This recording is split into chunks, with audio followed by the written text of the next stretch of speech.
نه ماله لا شپږ کلمې نه راځي او زه له پرون مسلمان شوی یم. شیخه کلمه به په پښتو کې ویم.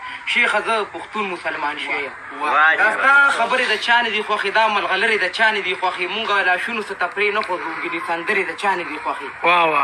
یار زړه په غلو وړو، ما زړه په خوښه ورکړو، هغه کنډرو کو دیول کې ور بیا مونږ ټول او ستا مینه کې خاصې ما ویز ګټه ونه کړه. که تا کړي وي مینه کې تاوان په ما پوره کړو، زما وجود ټوکړي ټوکړي ټوکړې کا. که چېرته وي نیمګړی نه احسان په ما پوره کوو.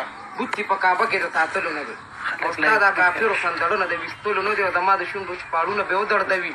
ستا د ځینې خان خو لا زما د ښکلولو نه دی او منصور نن هغه بدنام کتل کېدو لګی چې بیا داسې نوم د غشتلو نه دی. واجیوا ډېره مننه. نه په ناز او دا کېږي مینه اړیکې وي د زړه پره دا کېږي او ښه خبر یم چې ستا زړه مینه غواړي، ستا د مخ نه مې د سترګو حیا کېږي. ډېره مننه چې ډېر ښه ډېر یار او دا ستا نوم چې د منظر شکل اختیار کړي نو سترګې خو مې خود د سمندر شکل اختیار کړي او د هجر په لیدل کې چې د هار 12 بجې شي نو آرام هونتې پاک زړه مې د منظر شکل اختیار کړي او قسم خدای مني چې نور په هېڅ مې پروا نه وي. ډېره مننه. مګر شکل اختیار کړي.